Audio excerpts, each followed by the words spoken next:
His example, he taught people by example. And that was a medicine. The biggest medicine was eating very little. All traditional medicines, Hippocrates says, his single statement, Hippocrates says if there's one thing, his Hippocrates' single statement about good health, eat little, drink little. This is traditional. All the traditional medicines take that point of view. Okay?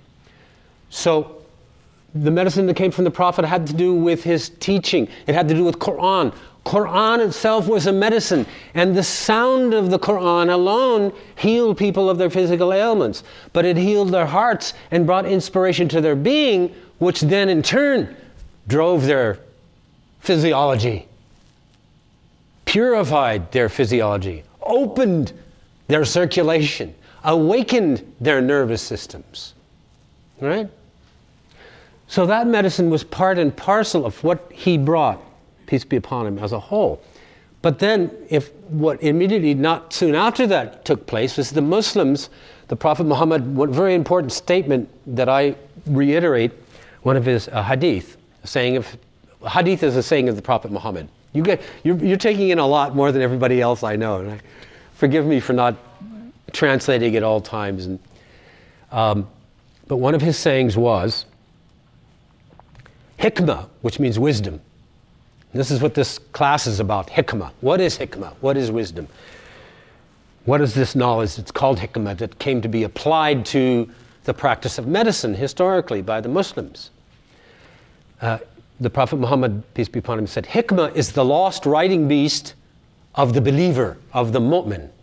And when the Muslim says believer, the word mu'min, it comes from the root of the word amina. It means one who trusts in the nature of reality. So when I was praying to God before I was a Muslim, I was saying, oh God, you please forgive me for wanting more, but there is something more I want. And that, to take that stance, to believe that he was generous to me, that was a kind of amina, kind of trust. I believe that, although I'd had very difficult times and I'd seen very awful things happen around me, I believe that basically the nature of reality was it's a good thing. I trusted in the goodness and the mercy of God in spite of the difficulties.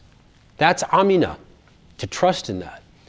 And so the Prophet Muhammad said, hikmah, wisdom, is the lost riding beast. A lot of people don't understand what's meant by this. The lost riding beast of the mu'min, the believer. When we say lost riding beast, it's like finding a horse that you grew up with. It's your horse. And it's been lost and you find it. Right? And you say, I have a friend who had a horse whose name was Kismet. Before he was Muslim, as a kid. And as a Muslim, when he was doing trauma therapy, he had this experience in which his horse came to it. He was doing the trauma therapy and going through the process, and he said, I see my horse Kismet. And the horse Kismet came to him and showed him as a horse how to release this trauma physically. So he began mimicking what the horse did for him. But in any case, that's a little sidetrack, but it's a beautiful.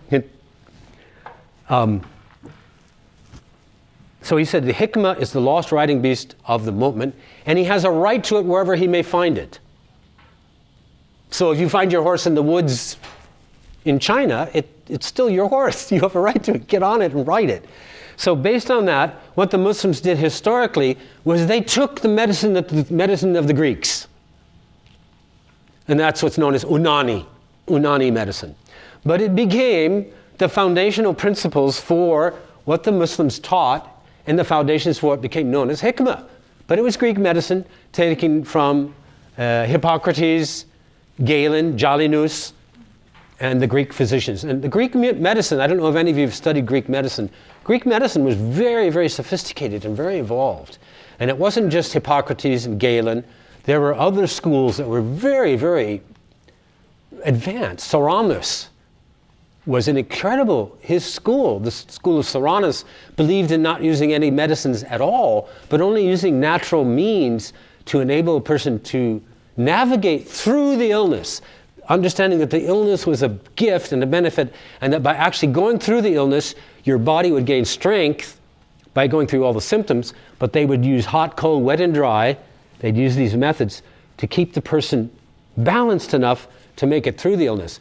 And even Soranus even had in some of his texts descriptions and descriptions and methods for taking a person through rabies. You know, I mean, it's pretty interesting. So they took from the Greeks. They took from the Greeks part and parcel, because the Greeks afforded with the basic principles that they found in their Islam and the Muslim teachings, which is, in the Quran it says, Allah created the heavens and the earth. Samawati wal ard. Heavens and earth, the basic dyad. The endless unbounded space, the solid fixed earth. And then within that, then air and water.